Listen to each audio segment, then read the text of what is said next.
Mũthikĩrĩria ĩtĩkĩra tũkũnyite ũgeni. Ĩno nĩ thukuru ya Thabatũ ĩrĩa tũcemanagia o kiumia o kiumia gũthoma kĩrĩkanĩro na kwĩruta ũhoro wa Ngai.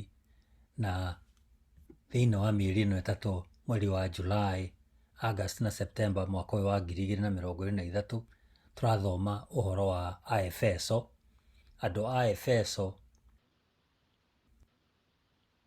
Nĩndakũgeithia mũthikĩrĩria o harĩa ũngĩkorwo ũthikĩrĩirie. Ũyũ nĩ ũthii wa na mbere wa wĩruti wa lesson witũ gĩkoniĩ ibuku rĩa Efeso, nĩ marũa ma Efeso kuma kũrĩ Paũlũ, na tũraingĩra thĩinĩ wa lesson ya 7.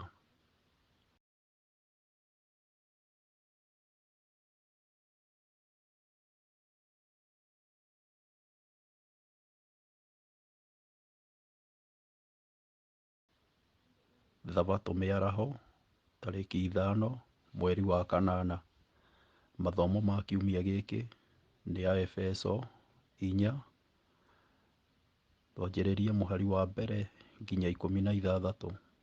Ningĩ Afilipi 2 mũhari wa 3, Zaburi 68 mũhari wa 18, na ibuku rĩa Atũmwo 2.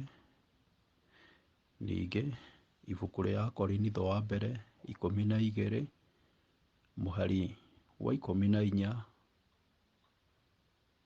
ona mũhari wa 11. Twĩna ibuku o rĩu, tũthiĩ mũhari wa 27 nginya 30. Na ibuku rĩa Isaia nĩ Isaia gĩcunjĩ gĩa 5 mũhari wa 4. Kiugo gĩa kũnyitana mũtwe. Agĩkĩheana amwe matuĩke atũmwo, angĩ anabii, na angĩ ahunjia, na angĩ arĩithia ngoro cia andũ, ona arutani, nĩgetha andũ arĩa aamũre matuĩke agĩrĩru kũna, naguo wĩra wa gũtungatanĩra ũrutagwo, naguo mwĩrĩ wa Kristo wongererwo hinya. Rũmwe rwa ng'ano cia Esopo rwĩtagwo nda na magũrũ rũthiaga ta ũũ. Nda na magũrũ nĩciakararirie atĩ nũũ wĩ bata gũkĩra ũrĩa ũngĩ. Magũrũ makiuga atĩ me bata mũno tondũ me hinya wa gũkua kinya nda hamwe na mwĩrĩ wothe. Nayo nda ĩgĩcokia, mũrata wakwa magũrũ, ingĩagire kũrĩa irio ndũngĩrĩ ona hinya ũcio wa gũkua ona kĩ. Nĩ ibuku rĩandĩkĩtwo nĩ Rioya W. Daily, Aesop Without Morals, New York, Thomas Yosloft, 1961. Nĩ iratathi rĩa magũrũ-inĩ rĩa 48. Paũlũ akĩenda kuonania ũhoro wa kĩroho ahũthĩrĩte mwĩrĩ, ona kũhana ũguo. Mwĩrĩ wa mũndũ nĩguo ahũthĩrĩte, nĩgetha mwĩrĩ ũcio ũikare wĩna ũgima wa mwĩrĩ, no nginya ciĩga ciothe cia mwĩrĩ, ona mwĩrĩ wa kanitha wa Kristo o ũndũ ũmwe cirute wĩra wacio. Thĩinĩ wa Efeso 4 mũhari wa mbere o nginya 16, o ta ũrĩa Paũlũ ahũthĩrĩte ngerekano ĩyo thĩinĩ wa 1 ibuku rĩa Efeso gĩcunjĩ kĩa 4 mũhari wa 1 nginya 16. Ĩroiga, nĩ ũndũ ũcio niĩ Paũlũ njohetwo nĩ ũndũ wa Mwathani, nĩndamũthaitha mũtũũre na mũtũũrĩre ũringaine na gwĩtwo kũrĩa mwetirwo, mwĩnyihĩtie biũ na mũhoreire na mũkirĩrĩirie, na ningĩ mũkiragĩrĩrie mũndũ na ũrĩa ũngĩ mũrĩ na wendani. Geriai na kĩyo nĩguo mũtũũrie ũrũmwe wa roho, muohanĩtio na thayũ, nĩgũkorwo kũrĩ mwĩrĩ oro ũmwe wa roho oro ũmwe, o ta ũrĩa mwetĩirwo kĩĩrĩgĩrĩro o kĩmwe rĩrĩa mwetirwo, nake Mwathani no ũmwe, na wĩtĩkio ũmwe, na ũbatithio o ũmwe, nake Ngai no ũmwe, na nowe ithe wa andũ othe, ũrĩa ũrĩ igũrũ rĩa andũ othe na arĩ kũndũ guothe na thĩinĩ wa andũ othe. No rĩrĩ, mũndũ o mũndũ witũ ahetwo wega wa Ngai kũringana na ũrĩa Kristo aheanaga. Nĩkĩo maandĩko moigaga atĩrĩ, rĩrĩa ambatire igũrũ nĩ atongoririe arĩa maatahĩtwo mũtongoro-inĩ wake, akĩhe andũ iheo. Rĩu-rĩ, ciugo icio atĩ nĩ ambatire igũrũ nĩ kuuga atĩa, angĩkorwo ti kuuga atĩ ona nĩ aikũrũkire thĩ kũrĩa kũriku mũno? Ũcio waikũrũkire nowe ũrĩa wambatire igũrũ o igũrũ mũno, nĩgetha aiyũre kũndũ guothe. Ũcio nĩwe ũrĩa wathurire andũ amwe matuĩke atũmwo, na angĩ matuĩke anabii, na angĩ matuĩke ahunjia, na arĩa angĩ matuĩke arĩithia a ngoro cia andũ, ona arutani, nĩguo aharĩrie andũ a Ngai nĩ ũndũ wa wĩra wa gũtungata, nĩgetha mwĩrĩ wa Kristo wongererwo hinya, o nginya rĩrĩa ithuothe tũkagĩa na ũrũmwe ũhoro-inĩ wa gwĩtĩkia ona wa kũmenya Mũrũ wa Ngai, na tũtuĩke agima, o nginya tũgĩe na ũgima mũkinyanĩru kũna, o ta ũrĩa Kristo ahana. Hĩndĩ ĩyo tũgĩtige gũtuĩka tũkenge tũrĩa tũikanagio mwena na mwena, ona tũkĩhurutagwo haha na harĩa nĩ rũhuho o ruothe rwa ũrutani, na tũgĩtwaragĩrĩrio nĩ wara wa ũhinga wa andũ ũrĩa mahenagĩrĩria andũ naguo makamahĩtithia. Handũ ha ũguo-rĩ, tũngĩaria ũhoro wa ma tũrĩ na wendani, nĩtũrĩĩkũraga maũndũ-inĩ mothe thĩinĩ wake ũrĩa arĩ we mũtwe, na nĩwe Kristo. Kuma kũrĩ we mwĩrĩ wothe ũnyitithanĩtio na ũkohanio hamwe nĩ nga iria iũnyitithanagia, naguo ũgakũraga na ũkeyakaga guo mwene thĩinĩ wa wendani, o kĩĩga gĩkĩrutaga wĩra wakĩo. O ta ũrĩa Paũlũ ahũthĩrĩte ngerekano ĩyo thĩinĩ wa ibuku rĩa Aroma, nĩ Aroma 12, twanjĩrĩrie mũhari wa 3 nginya wa 8. Ibuku nĩ rĩa Aroma, Aroma 12 mũhari wa 3 nginya 8, aroiga atĩrĩrĩ: nĩ ũndũ wa wega ũrĩa ndaheirwo nĩ Ngai-rĩ, ngwĩra o mũndũ wothe wanyu atĩrĩ, mũndũ ndakae gwĩtua mũnene gũkĩra ũrĩa agĩrĩirwo nĩ gwĩtua. No nĩ kaba mũndũ eciragie ũhoro wake mwene na atue itua rĩagĩrĩru kũringana na wĩtĩkio ũrĩa Ngai amũhete.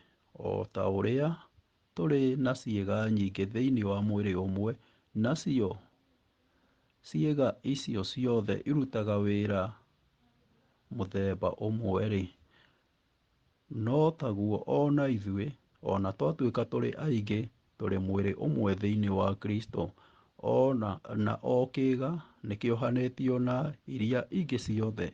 Ningĩ nĩtũhetwo iheo itiganĩte kũringana na wega ũrĩa tũhetwo. Angĩkorwo kĩheo kĩa mũndũ nĩ kũratha mohoro-rĩ, nĩ ahũthĩre kĩheo kĩu kũringana na ũrĩa wĩtĩkio wake ũigana. Angĩkorwo nĩ gũtungata, nĩ atungate, na angĩkorwo nĩ kũratha, nĩ kũrutana, nĩ arutanage. Ningĩ angĩkorwo nĩ kũũmĩrĩria andũ, nĩ akĩũmanagĩrĩrie, na angĩkorwo nĩ kũrũmbũiya mabata ma andũ arĩa angĩ, nĩ akĩheanage na ũtana. Angĩkorwo nĩ wa ũtongoria, nĩ atongoranagie na kĩyo. Ningĩ ũrĩa wa kũiguanĩra tha nĩ ekage ũguo akenete. Nakĩo gĩcunjĩ kĩngĩ, gĩcunjĩ nĩ kĩa Korinitho wa mbere 12, twambĩrĩrie mũhari wa 12 nginya 31. Akorinitho wa mbere tũkwanjia 12 nginya 31, ĩkoiga atĩrĩrĩ: mwĩrĩ wa mũndũ nĩ ũmwe, ona gwatuĩka ciĩga ũrĩ ciĩga nyingĩ, ningĩ ona gwatuĩka ciĩga ciaguo ciothe nĩ nyingĩ-rĩ, ciothe no mwĩrĩ oro ũmwe. Ũguo noguo Kristo atariĩ, nĩgũkorwo ithuothe twabatithirio na Roho ũmwe, tũgĩtuĩka a mwĩrĩ ũmwe, ona tũrĩ Ayahudi kana tũrĩ Ayunani, tũrĩ ngombo ona kana tũtarĩ ngombo, na ithuothe tũkĩinyuithio roho oro ũcio ũmwe. Na rĩrĩ, mwĩrĩ ndũkoragwo na kĩĩga kĩmwe, no nĩ wa ciĩga nyingĩ. Kũgũrũ kũngiuga atĩrĩrĩ, tondũ niĩ ti niĩ guoko-rĩ, ndirĩ wa mwĩrĩ ũyũ, ũndũ ũcio ndũngĩtũma gũtige gũtuĩka kĩĩga kĩa mwĩrĩ ũcio. Nakuo gũtũ kũngiuga atĩrĩ, tondũ ti niĩ ritho-rĩ, ndirĩ wa mwĩrĩ ũcio, nĩ ũndũ wa gĩtũmi kĩu, gũtingĩtiga gũtuĩka kĩĩga kĩa mwĩrĩ ũcio. Mwĩrĩ wothe ũngĩkorwo no ritho-rĩ, kũigua-rĩ, tũngĩkĩigua nakĩ? Mwĩrĩ wothe ũngĩkorwo no gũtũ-rĩ, kũnungĩra-rĩ, tũngĩkĩnungĩra nakĩ? No ũrĩa kũrĩ nĩ atĩ Ngai nĩekĩrire ciĩga ciothe thĩinĩ wa mwĩrĩ, agĩciĩkĩra o ta ũrĩa endaga cikare. Ciĩga ciothe ingĩtuĩka nĩ kĩĩga kĩmwe-rĩ, mwĩrĩ naguo ũngĩkorwo ha? Ũrĩa kũrĩ nĩ atĩ ciĩga nĩ nyingĩ no mwĩrĩ nĩ ũmwe.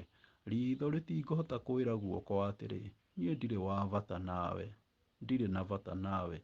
Naguo mũtwe wĩre magũrũ atĩrĩ, niĩ ndirĩ na bata na inyuĩ. Handũ ha ũguo-rĩ, ciĩga cia mwĩrĩ iria cionekaga itarĩ hinya nĩcio irĩ bata makĩria. Nacio ciĩga iria tuonaga ta itarĩ cia gũtĩo mũno-rĩ, nĩcio tũheaga gĩtĩo kĩa mwanya. Nacio ciĩga iria tuonaga ta itagĩrĩire kuoneka, nĩ imenyagĩrĩrwo mũno, o rĩrĩa ciĩga citũ iria itarĩ cia kũhithwo itabataragio nĩ kũmenyererwo mũno. No Ngai nĩanyitithanĩtie ciĩga cia mwĩrĩ na agatĩithia makĩria ciĩga iria ciagĩte gĩtĩo, nĩgetha gũtikae kũgĩa na nyamũkano thĩinĩ wa mwĩrĩ, no nĩgetha ciĩga ciaguo imenyagĩrĩrwo o kĩĩga na kĩrĩa kĩngĩ. Kĩĩga kĩmwe kĩngĩnyarirĩka, ciĩga iria ingĩ inyarirĩke hamwe nakĩo. Nakĩo kĩĩga kĩmwe kĩngĩheo gĩtĩo-rĩ, onacio ciĩga iria ingĩ nĩ ikenaga hamwe nakĩo. Na rĩrĩ, inyuĩ mũrĩ mwĩrĩ wa Kristo, na o mũndũ wanyu nĩ kĩĩga kĩaguo.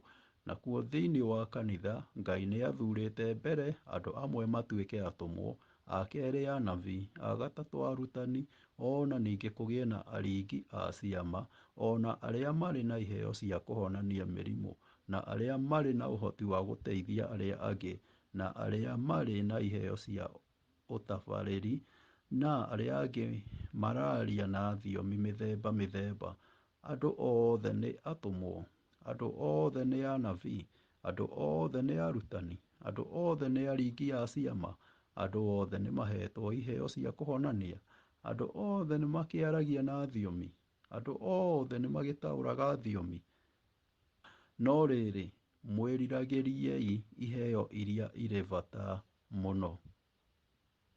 Kristo nĩwe mũtwe wa kanitha na nĩwe ũheanaga iheo kũrĩ andũ ake othe, nĩgetha kanitha ũtuĩke ũmwe, na o mũrũmĩrĩri akarutithia kĩheo gĩake wĩra, nĩgetha mwĩrĩ wa Kristo ũkũre.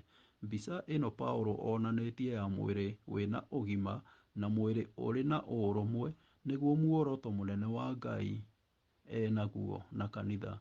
Kanitha wĩna maciaro na ũgwatanĩre thĩinĩ wa Kristo. Thoma lesoni ya kiumia gĩkĩ ũkĩharĩria nĩ ũndũ wa thabatũ ya tarĩki 12 mweri wa kanana. Mũthenya wa Jumapili tarĩki 6 mweri wa kanana nĩ mwaka wa 2023. Ũrũmwe thĩinĩ wa Roho Mũtheru. Thoma ibuku rĩa Efeso gĩcunjĩ kĩa 4 mũhari wa mbere nginya 16. Rĩkĩrĩa tũgũthomete tũkĩambĩrĩria hau mbere. Paũlũ aratwĩkĩra hinya atĩa wa kũrĩmĩra ũrũmwe ũcio wa kanitha. Na icunjĩ igĩrĩ nene, Paũlũ akĩambĩrĩria gĩcigo gĩa kerĩ gĩa ibuku rĩa Efeso gĩcunjĩ kĩa 4 na mũhari wa mbere nginya 6, na rĩtana inene rĩa ũrũmwe ũcio thĩinĩ wa Kristo. Gĩcunjĩ kĩa mbere nĩkĩo Aefeso 4 mũhari wa 1-6 akoria etĩkia marĩmĩre ngwatanĩro ĩrĩa yumanaga na Roho Mũtheru na ũndũ wa kuonania maũndũ mana mateithagia ngwatanĩro ĩyo. Nĩ ũndũ ũcio-rĩ, niĩ ndũire njohetwo nĩ ũndũ wa Mwathani, ndamũthaitha mũthiage na mĩthiĩre ĩrĩa yaganĩrĩire na ũhoro ũrĩa mwetĩirwo. Ũcio nĩguo ũndũ wa mbere. Ũndũ wa kerĩ, mwĩnyihĩtie mũno, mũhoreire na mũkirĩrĩirie, na ningĩ mũkiranagĩrĩrie, mwendane o mũndũ na mũndũ. Ũndũ wa gatatũ, na mwĩkagĩre kĩyo gĩa gũtũũra mũgwatanĩtio hamwe na ngwatanĩro ĩrĩa yumanaga na kũrĩ Roho, muohanĩtio na thayũ. Na Efeso 4:1-3. Rĩtana rĩu Paũlũ arĩohanĩtie na maciaro 7 thĩinĩ wa Efeso 4:4-6. Nĩ kũrĩ mwĩrĩ oro ũmwe na Roho oro ũmwe, o ta ũrĩa inyuĩ mwetirwo mwĩrĩgagĩrĩre kĩingĩrĩro o kĩrĩa kĩmwe kĩegemaine na gwĩtwo kwanyu. Nake Mwathani no ũmwe, naguo wĩtĩkio o ũmwe, nakuo kũbatithio o kũmwe. Nake Ngai no o ũmwe, nĩwe ithe wa andũ othe, ũrĩa ũkĩrĩte andũ othe na akaiyũra guothe na agatũũra thĩinĩ wa andũ othe.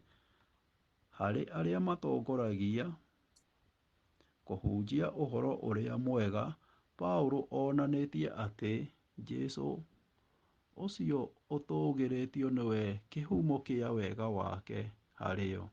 Efeso 4:7-10. Mũndũ o mũndũ witũ nĩahetwo wega wa Ngai kũringana na ũrĩa agĩrĩire kũheo nĩ Kristo. Nĩ ũndũ wa ũguo kugĩtwo atĩrĩ, hĩndĩ ĩrĩa ambatire igũrũ, nĩatahire itaha na akĩhe andũ iheo. Rĩu-rĩ, ciugo icio atĩ nĩambatire igũrũ nĩ kuonania atĩa? Angĩkorwo ti kuonania atĩ ona gũikũrũka nĩaikũrũkĩte thĩ kũriku mũno.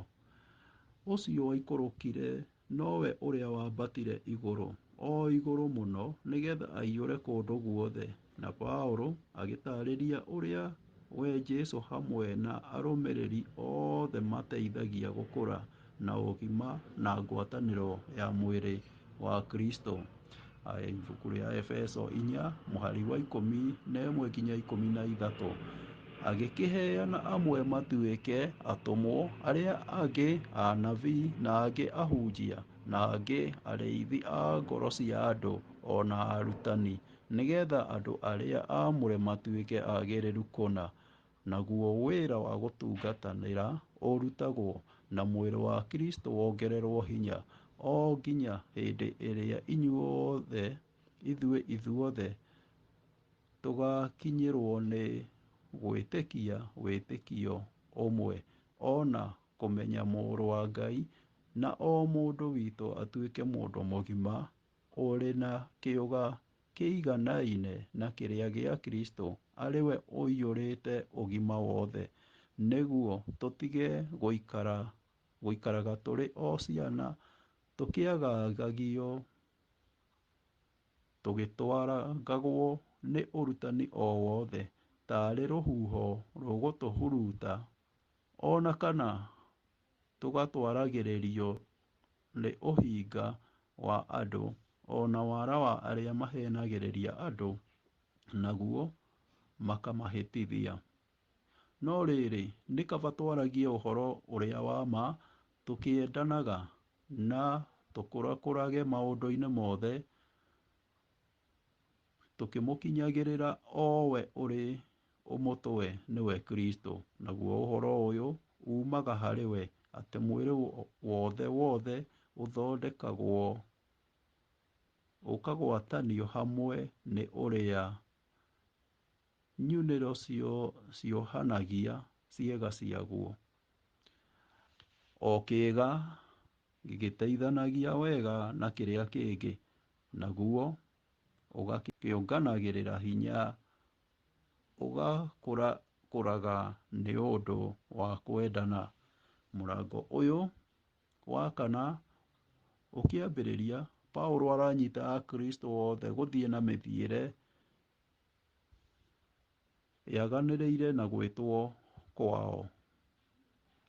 Mũhari wa inya akoiga ahũthĩrĩte kiugo gũthiĩ gĩkĩrũgama handũ ha tũũrai kana mĩtugo yanyu.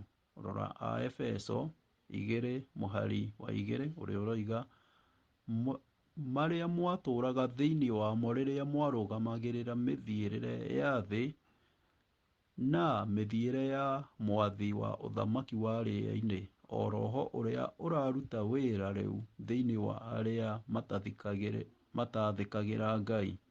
Na mũhari wa 10 akoiga nĩ gũkorwo ithuĩ tũrĩ wĩra wa moko ma Ngai, tũmbĩtwo thĩinĩ wa Kristo Jesũ nĩguo twĩkage ciĩko njega iria irutaga wĩra mwega ũrĩa Ngai aharĩirie o mbere nĩ ũndũ witũ nĩguo tũtũũre tũciĩkaga. Na Aefeso 4 mũhari wa 17 ĩkoiga nĩ ũndũ ũcio ngũmwĩra atĩrĩ na ngamũringĩrĩria thĩinĩ wa Mwathani atĩ no nginya mũtige gũtũũraga ta ũrĩa andũ a ndũrĩrĩ matũũraga, marĩ na meciria ma tũhũ.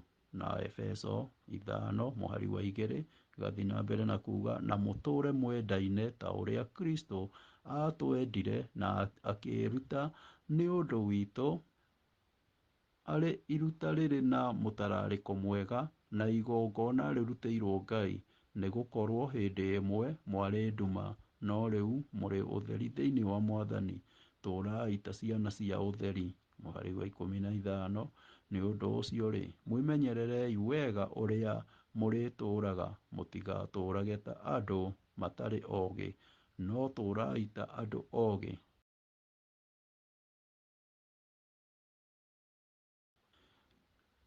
Rĩrĩa Paũlũ aragia ũhoro wa gwĩtwo kwanyu na kũingĩra wĩtĩkio-inĩ wa Kristo thĩinĩ wa Efeso 1 mũhari wa 15 na Efeso 2 mũhari 4 na 6 ona wa 16, aramera mamenye gũikara marĩ ũmwe, monanie mũbango wa Ngai wa tene na tene. Aefeso 4 mũhari wa 9 akoiga rĩu rĩ, ciugo icio atĩ nĩ ambatire igũrũ nĩ kuuga atĩa, angĩkorwo ti kuuga atĩ ona nĩ aikũrũkĩte thĩ kũrĩa kũriku mũno. Ũcio waikũrũkire nowe ũrĩa wambatire igũrũ, o igũrũ mũno, nĩgetha aiyũre kũndũ guothe. Mekaga maũndũ marĩa makũrũmia ũrũmwe ũcio. Aefeso 4 mũhari wa 1 na wa 3 nĩtũgũthomete, namo nĩ kwĩnyihia, kũhorera na gũkirĩrĩria. Tareke tũrore kiugo o kiugo kĩa mĩtugo ĩyo Paũlũ ataarĩirie ũhoro handũ hangĩgĩa kwĩnyihia. Aefeso 4 mũhari wa 4, o mũndũ gũtungatana na mũndũ ũrĩa ũngĩ. Tareke tũrore kiugo o kiugo kĩa mĩtugo ĩyo Paũlũ ataarĩirie. Handũ hangĩgĩa kwĩnyihia, ta ũrĩa oigĩte thĩinĩ wa Efeso 4 mũhari wa 2, o mũndũ agĩtungatana na ũngĩ mwega kũrĩ we. Tareke tũrore kiugo o kiugo kĩa mũtugo ĩyo Paũlũ ataarĩirie ũhoro handũ hangĩaga kwĩnyihia. Aefeso 4 mũhari wa 2, o mũndũ agĩtungane na ũngĩ mwega kũrĩ we mwene. Afilipi 2 mũhari wa 3, mũtikaneke ũndũ mũkĩenda kwĩguna inyuĩ ene, ona kana nĩ ũndũ wa kwĩgaatha, no ikaragai mwĩnyihĩtie, o mũndũ agatuaga mũndũ ũrĩa ũngĩ nĩ mwega makĩria yake mwene. Koguo kwĩnyihia ti kwĩmena. Na ibuku rĩa Kolosai 2 mũhari wa 18 ũgathiĩ na mbere kuga mũtikanareke mũndũ ona ũrĩkũ ũrĩa wendete gwĩtua mũhoreri na akahoyaga araika atũme mũtunywo kĩheo kĩrĩa mũtanyĩte kuona. Mũndũ ta ũcio nĩ ataragĩria na njĩra nene maũndũ marĩa onete, na mwĩcirĩrie wake ũtarĩ wa kĩroho ũgatũma etĩye nĩ ũndũ wa meciria make ma tũhũ. Atĩrĩrĩ, angĩkorwo inyuĩ nĩ mwakuire hamwe na Kristo na mũgĩtigana na irĩra iria cia ndũire cia thĩ ĩno rĩ, nĩkĩĩ gĩtũmaga mwathĩkĩre mawatho mayo ta mũtũire mũrĩ a thĩ? No nĩ kwĩĩtĩkĩra na gũtungata arĩa angĩ. Kũhorera thĩinĩ wa Efeso 4:2 nĩ kuga we mwene nĩ wonete wĩ wa goro, nĩ ũrĩkaga na ũkenda andũ arĩa angĩ. Ũkirĩrĩria nĩ kũhota gwĩkua na njĩra njega rĩrĩa wĩ magerio-inĩ manene. Maũndũ macio mothe meheragĩria mũndũ kwĩona na kũrora arĩa angĩ ta andũ a goro. Kwĩnyihia, kũhorera na gũkirĩrĩria. Gwĩciria maũndũ macio mahotaga atĩa kũrehe ũrũmwe kanitha-inĩ? Tũngĩmarũmĩrĩra atĩa thĩinĩ witũ?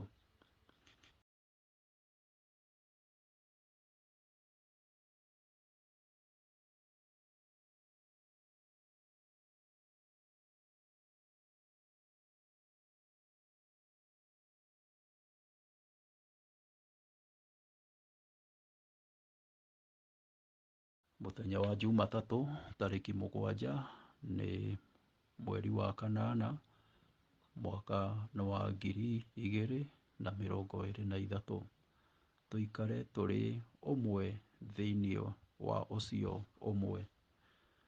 Nĩ maũndũ maigana 7 Paũlũ agwetete ma gũkindĩra ũrũmwe ũcio wa kanitha? Nĩ ũndũ ũrĩkũ orotete na maũndũ macio 7 thĩinĩ wa ibuku rĩa Efeso 4:4-6?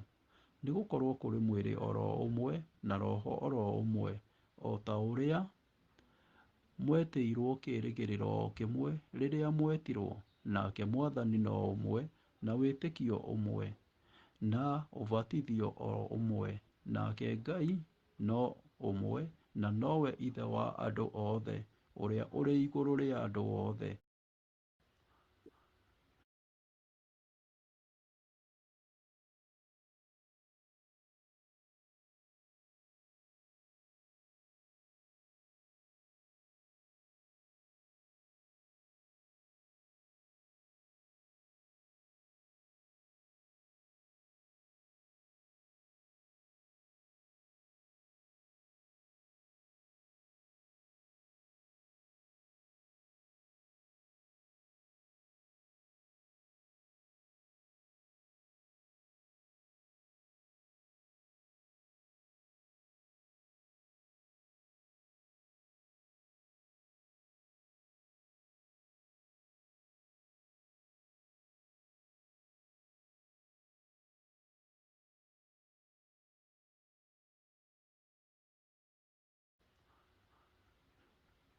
Paũlũ athiĩte na mbere na kwandĩka ũmwe rĩngĩ maita matatũ, Mwathani ũmwe, akonania atĩ nĩwe Kristo, wĩtĩkio ũmwe, akĩonania ũrĩa Kristo metĩkĩtie thĩinĩ wa Efeso 4:14, ona thĩinĩ wa Kolosai 1:23, Akorinitho 1:13-7, na Galatia 1:23, na Timotheo wa mbere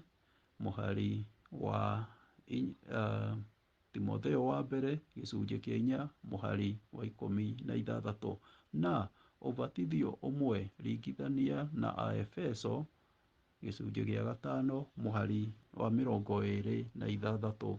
akarĩkĩrĩria na kuonania Ngai no ũmwe ũrĩa ũrĩ ithe wa andũ othe, ũrĩa akĩrĩte andũ othe na akaiyũra guothe, ona agatũũra thĩinĩ wa andũ othe. Aefeso 4:6.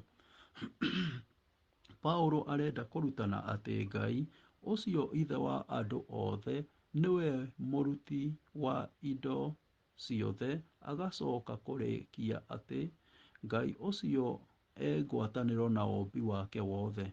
Paũlũ nĩ arutanaga ũrutani wa pantheism, no nĩ atĩ thĩ yothe na indo ciothe nĩ Ngai waciũmbire na nĩwe ũkũũrĩte indo ciothe na cikaiyũra guothe na agatũũra thĩinĩ wa andũ othe. Ta nĩtũtaũkĩrwo wega ũhoro ũyũ wa rĩciria rĩa ũrũmwe wa kanitha. Aefeso 4:1-6 nĩtũgũthomete. Mbere ũrũmwe nĩ ũndũ wa kĩroho ũrĩa wĩna mĩri thĩinĩ wa ũrũmwe ũyũ maita 7, na nĩtwagĩrĩirwo nĩ gũkũngũĩra ũhoro ũcio. Kũringana na Efeso 4:4-6. Wa kerĩ, ũrũmwe ũyũ nĩwendaga kũrũmĩrĩrwo na kĩyo nĩguo ũkũre. Aefeso 4:3. Kwaga gũkinyĩra ũrũmwe ũcio nĩgũtũmaga tũite maithori, no nĩtwagĩrĩirwo nĩ gũkenerera wĩra wa Ngai thĩinĩ wa Kristo Jesũ nĩ kũiguithania kanitha. Gũkenerera maandĩko atĩ tũrĩ ũmwe na Roho. Aefeso 4:3. Na njĩra ĩyo no tũhote kũhunjanĩria ũrũmwe ũcio tũũmĩrĩrie nĩgetha tũrĩkie wĩra wa Ngai. Thoma ibuku rĩa Efeso 4:4-6 na nĩtũgũthomete hau mbere. Wathoma waigua atĩa? Weigua atĩa? Nĩ atĩa wagĩrĩirwo nĩ kwĩigua? Wamenya ũrĩa mĩhari ĩyo ĩtwĩrĩte ũhoro wa ũrũmwe witũ na ũmwe witũ na Ngai thĩinĩ wa Kristo Jesũ. Mũthenya wa Jumaine, tarĩki 8 mweri wa kanana mwaka wa 2023. Kristo ũtũgĩrĩtio, mũheani wa iheo. Ithuothe o mũndũ nĩ ahetwo kĩheo kĩa mwanya kũringana na ũrĩa Kristo aheanĩte. O ta ũrĩa maandĩko moigĩte atĩrĩ, rĩrĩa ambatire igũrũ nĩ atongoririe andũ arĩa atahĩte, akĩhe andũ iheo. Rĩu-rĩ, kuuga atĩ nĩ ambatire igũrũ nĩ kuuga atĩa? Nĩ kuuga atĩ ambire gũikũrũka thĩ kũrĩa kũriku mũno. Kwoguo ũcio waikũrũkire nowe wacokire akĩambata igũrũ, o igũrũ mũno, nĩguo akoragwo e kũndũ guothe thĩinĩ wa thĩ. Rĩu nĩ ibuku rĩa Efeso 4:7-10. Nĩ ũndũ ũrĩkũ ũrekĩka thĩinĩ wa mĩhari ĩno? Na Paũlũ arenda gũtuorotera ũndũ ũrĩkũ haha? Paũlũ haha acokerete ciugo cia Thaburi 68:18 ũrĩa ugaga, arambata kĩrĩma kĩrĩa kĩraya na igũrũ, arĩ na mĩgwate mĩingĩ, akĩamũkagĩra iheo kuuma kũrĩ andũ arĩa aremi. Maathani Ngai egũtũũra kuo. Thaburi ĩno ĩronania Jehova nĩ mũnene wa ita, ũrĩa wahotire thũ yake na agĩtongoria itaha nake mũciĩ wake mũnene, na akĩamũkĩra iheo kuuma gwĩ itaha rĩake.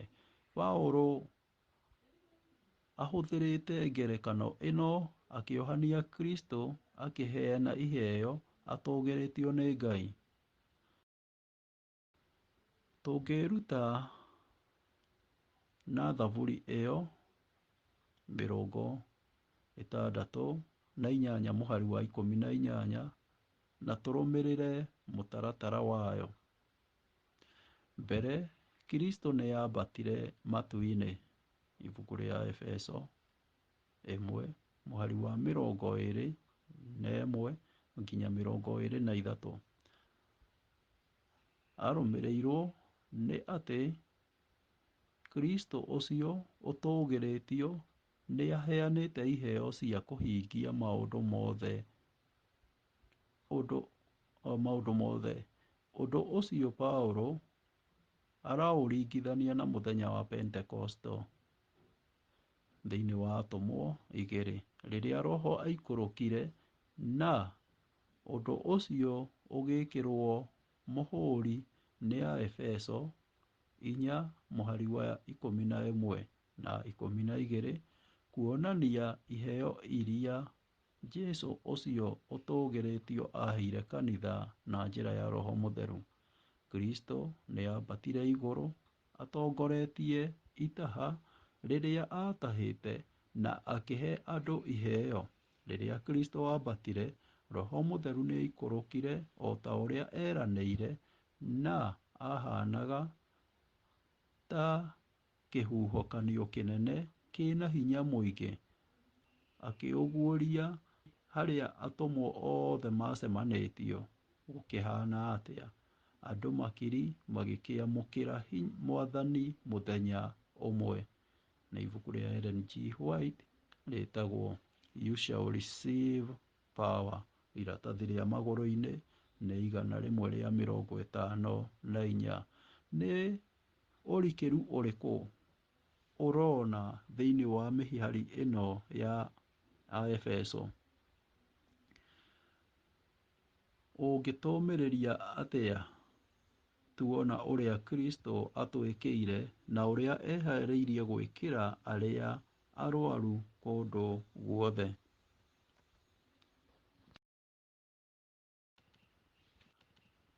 Mũthenya wa Jumatano, tarĩki 9 mweri wa kanana mwaka wa 2023. Iheo cia Jesũ ũcio ũtũũgĩrĩtio. Twathoma ibuku rĩa Thaburi 68 mũhari wa 18. Kuuma hau, Paũlũ nĩ onanĩtie Jesũ ũcio ũrĩũkĩte na agatũũgĩrio na akahe andũ ake iheo. Nĩ iheo irĩkũ Jesũ aheanire, na nĩ cia wĩra ũrĩkũ? Aefeso 4 mũhari wa 11-13. Nĩwe waheire andũ a thĩ iheo, agĩthuura amwe matuĩke atũmwo, angĩ anabii, angĩ ahunjia a ũhoro ũrĩa mwega, angĩ arĩithia a andũ, na angĩ arutani. Ekire ũguo nĩguo ahaarĩrie andũ othe a Ngai nĩ ũndũ wa wĩra wa gũtungata, nĩgetha ekĩre hinya mwĩrĩ wa Kristo. Kwoguo ithuothe nĩ tũgakinyĩra ũrũmwe wa wĩtĩkio na ũmenyi wa Mũrũ wa Ngai, tũgĩe na ũgima ta ũrĩa Kristo we mwene akoragwo naguo kũna. Paũlũ haha akonania ikundi 4 cia iheo iria Kristo ũcio ũtũũgĩrĩtio ahete andũ ake. Kĩa mbere, atũmwo; gĩa kerĩ, anabii; gĩa gatatũ, ahunjia a ũhoro ũrĩa mwega; gĩa kana, arĩithia ngoro cia andũ kana arutani. Amaheire iheo ici tondũ wa wĩra mũkinyanĩru. Aefeso 4 mũhari wa 12. Nĩ ũndũ wa wĩra wa gũtungata mwĩrĩ wa Kristo gwĩkĩrwo hinya, maciaro magĩo, nĩgetha kanitha wothe ũgĩe na ũrũmwe wa wĩtĩkio na ũmenyo wa kũmenya Jesũ, ũkinyĩrĩre ũhaana take kũna. Aefeso 4 mũhari wa 13. Kĩheo kĩu kĩa ũnabii kĩ bata mũno harĩ Aadventista, tondũ nĩkĩo kĩarĩ na Ellen G. White. Kĩheo kĩu kĩa ũrathi kana ũnabii kĩarĩ na bata o hĩndĩ ĩyo ya tũmwe kana nĩ nginya rĩu. Nĩ gũthiĩ na mbere kanitha-inĩ nginya Jesũ acoke. Adventista a hau kabere monire icokia thĩinĩ wa Efeso 4:13 na makĩruta na ũguo, tondũ nĩ ta rũgano rwa mũrũgamĩrĩri, nĩwe captain wa meri, ũrĩa wahũthĩrire ibuku rĩa mataro rũgendo-inĩ rwa meri. Rĩrĩa meri yakuhĩrĩria icukĩro, ibuku rĩa mataro rĩaugĩte atĩ captain anengere pilot, nĩwe nahodha, mũtwarithia wa meri, na ahũthĩre ibuku rĩu rĩa mataro rĩmũtongorie. Arĩa metĩkirie kana arĩa mamũregire, ta ũrĩa mataro mau maugĩte, we wĩtuĩre. Julius Smith: nĩ kũrega tũkũrega Bibilia nĩ ũndũ wa cioneki icio. Review nĩ ibuku rĩtagwo Review and Herald, January 13 kana mweri wa mbere, tarĩki 13 mwaka wa 1863. Iratathi rĩa magũrũ-inĩ nĩ 52. Nĩ twagĩrĩirwo nĩ gũtaũkĩrwo wega wĩra wa arathi, arĩithi a ngoro cia andũ, nĩo pastors, na arutani, nĩo teachers, na ahunjia ũhoro ũrĩa mwega, evangelists. Tũtikaringithanie na wĩra wao ta ũrĩa tũĩ ũmũthĩ. Ririkana hĩndĩ ya Paũlũ, aya othe maarĩ anyitanĩri matungataga nyũmba-inĩ ya Ngai kũu Efeso. Ringithania ibuku rĩa Petero wa mbere 2:9. No inyuĩ-rĩ, mũrĩ rũruka rũthurĩtwo na thiriti ya athĩnjĩri-Ngai ya nyũmba ya ũthamaki. Ningĩ mũrĩ rũrĩrĩ rwamũre, ona andũ a Ngai kĩũmbe, nĩguo mwanagĩrĩre ũgooci wa ũcio wamwĩtire mume nduma-inĩ mũtoonye ũtheri-inĩ wake wa magegania. Na Atũmwo 2:46. O mũthenya nĩ magomanaga hekarũ-inĩ, nĩ menyũraga mũgate marĩ mĩciĩ-inĩ yao, na makarĩanĩra marĩ na gĩkeno na marĩ na ngoro theru. Atũmwo 12:12. Na rĩrĩa aguũkĩirwo nĩ ũhoro ũcio, agĩthiĩ kwa Mariamu, ũrĩa warĩ nyina wa Johana, na nowe wetagwo Mariko, na nĩkuo andũ arĩa angĩ monganĩte makĩhoya Ngai. Thoma Isaia 5:4. Nĩ atĩa makĩria itekire mũgũnda-inĩ wakwa wa mĩthabibũ ndagĩrĩirwo nĩ gwĩka? Ta wĩcũranie mĩhari ĩno ũkĩringithania na ũtungati wa Ellen G. White ũrĩa Ngai atũhete.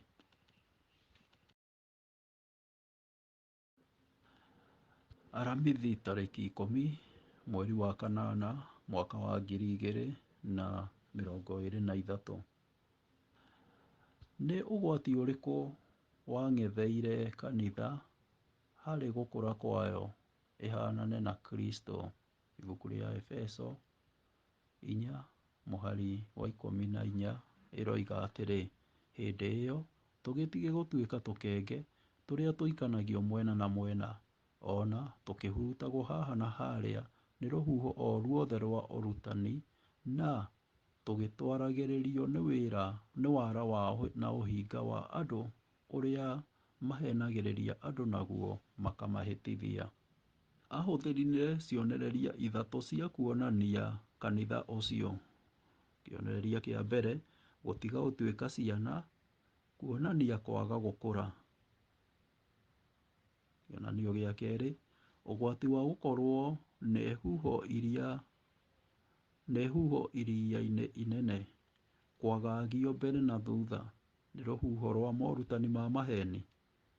Ũrutani wa gatatũ, kũhenio nĩ andũ mena mawara na kũhĩtithania matariĩ ta othi a gũcukanĩra mĩtĩ kana karata.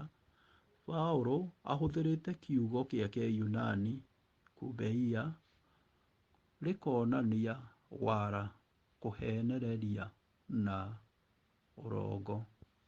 Paũlũ haha etĩkĩtie mũgayũkano nĩ mahĩtia, kĩrĩa gĩteithagia mwĩrĩ gũkũra, kĩũheaga irio na gĩkaũikaria ũrĩ na ũrũmwe mũrũmu, no kĩrĩa kĩũgayũkanagia hamwe nĩ kĩũru.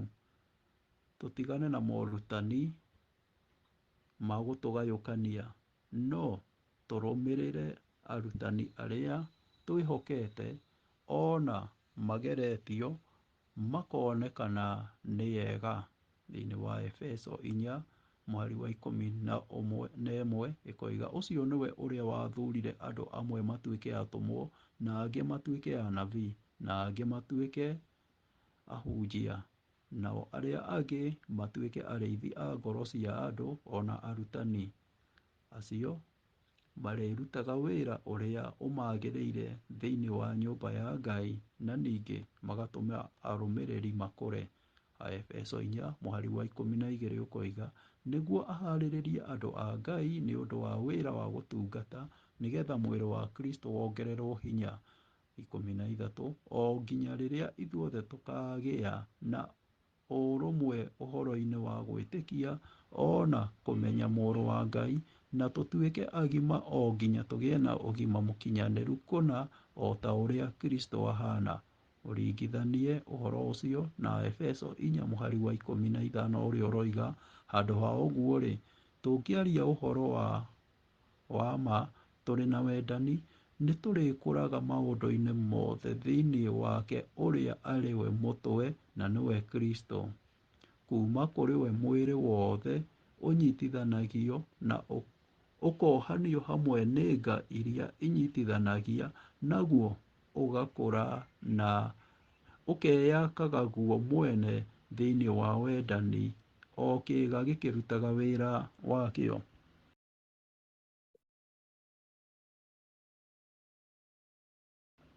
Wĩra ũrutĩkaga wega atĩa rĩrĩa kanitha wĩna ũgima mwega o ta ũrĩa mũndũ wĩna ũgima mwega wa mwĩrĩ arutaga?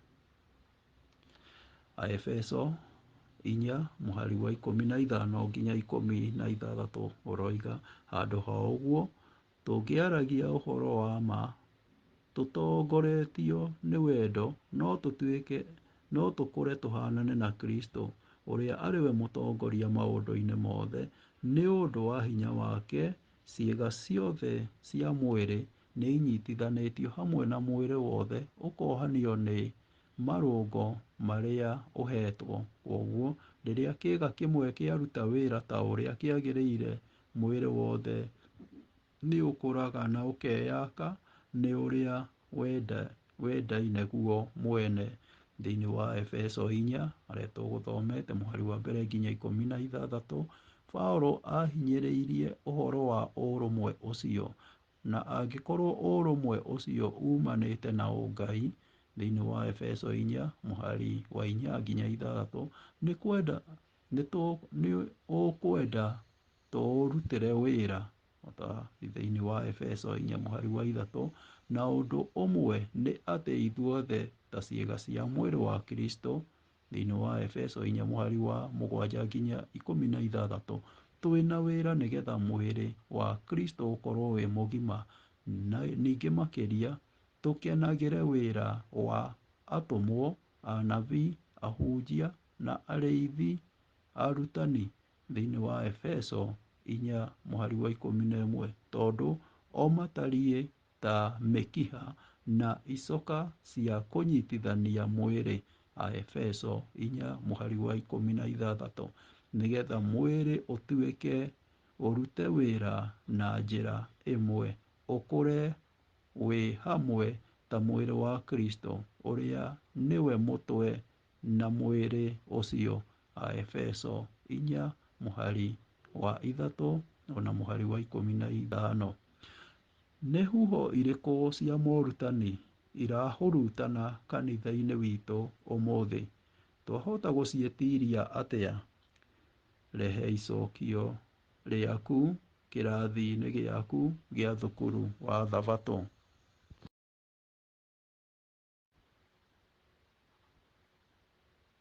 Jumaa tarĩki 11 mweri wa kanana mwaka wa 2023. Matarania makĩrĩra. Haha he maandĩko merĩ ma gũtũteithia gũtaũkĩrwo makĩria ibuku rĩa Efeso gĩcunjĩ kĩa 4 mũhari wa 7 nginya 10. Ũtaru wa Efeso 4 mũhari wa 9. Bibilia imwe cionanĩtie atĩ nĩ aikũrũkire mbere ya nĩ ambatire. Kwa mũhiano NKJV, KJV, LSV, ESV, NASB. Bibilia ingĩ irũmĩrĩire rũthiomi rwa Kĩyunani kweheria ihinda rĩa mbere kana thutha ũhoro wĩgiĩ gũikũrũka gwake ta NIV. Twagĩrĩirwo nĩ kũrũmĩrĩra wega ciugo cia Thaburi 68 mũhari wa 18 atĩ Kristo arĩkia gũtũũgĩrio matu-inĩ, arĩkia kwambata nĩ aikũrũkire na njĩra ya Roho Mũtheru. Gĩcunjĩ gĩa 2. Agĩtongoria arĩa atahĩte. Paũlũ akĩgweta ahũthĩrĩte ciugo cia Thaburi 68 mũhari wa 18 iria andĩkĩte Aefeso 4 mũhari wa 8 nĩ yatahire itaha. Ciugo iria ihũthĩrĩtwo thĩinĩ wa Kĩyunani kĩrĩkanĩro-inĩ gĩkũrũ gĩtagwo Septuagint, iria ihũthĩrĩtwo thĩinĩ wa Bibilia ta KJV, NKJV na NRSV, iria cionanagia atĩ nĩoire ohwo matariĩ ta gĩkundi kĩa mĩgwate, ta ũrĩa yonanĩtie Bibilia-inĩ cia ESV, NSAB, NASB, NIV na ingĩ nyingĩ. Andũ a kanitha wa Adventista mataũkĩirwo gĩcunjĩ gĩkĩ ta ũrĩa Jesũ thutha wa kũriũka gwake kũrĩ gĩkundi kĩnene kĩa athuri mariũkanĩirie nake na makĩonwo Jerusalemu thĩinĩ wa ibuku rĩa Mathayo 27 mũhari wa 51 nginya 53. Acio mariũkire nake ta magetha ma mbere marĩ mathungithagio nĩ mũthĩnjĩri Ngai hekarũ-inĩ. Nao acio mariũkire nĩ maciaro ma mbere ma igongona rĩa Kristo arĩa mathire nao mbere ya ithe matu-inĩ. SDA Bible Commentary Volume 9 page 102. Na ningĩ thĩinĩ wa ibuku The Desire of Ages iratathi-inĩ rĩa magũrũ 834 ringithania na The Desire of Ages iratathi rĩa magũrũ-inĩ 785 nginya 786.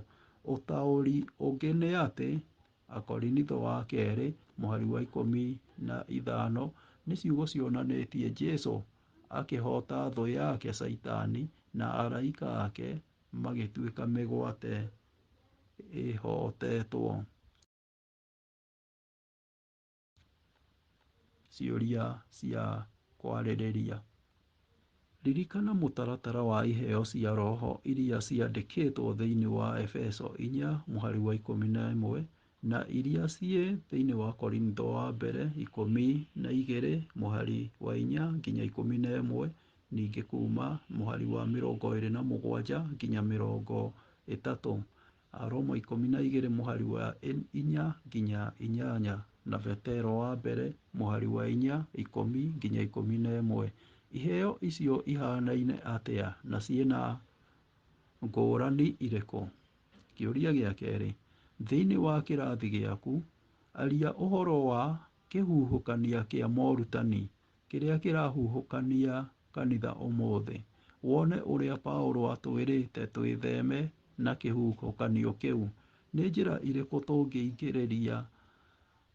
tũngĩingĩrĩra nayo na tũgirĩrĩrie kanitha na ũgwati wa kĩhuhũkanio kĩu? Kĩũria gĩa gatatũ. Thĩinĩ wa ibuku rĩa Efeso, Paũlũ nĩ athingatĩte ũrũmwe mũno wa kanitha. Ithuĩ ũmũthĩ nĩ tũthingataga ũrũmwe ũcio ona gwĩkĩke atĩa? Ningĩ-rĩ, nĩ rĩ kĩo gitũ gĩa gũthingata ũrũmwe kĩngĩaga gũciara maciaro?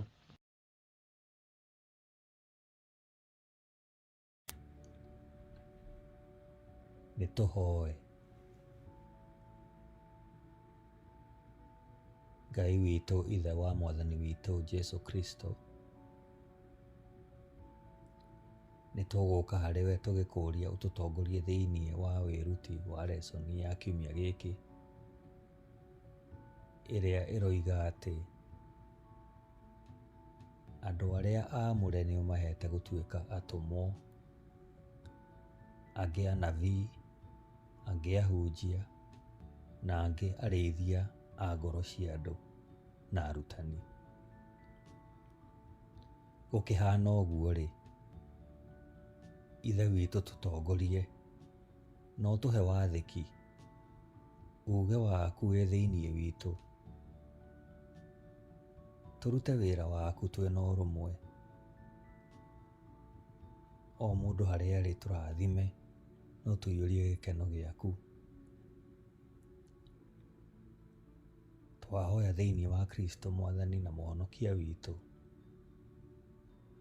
Amen.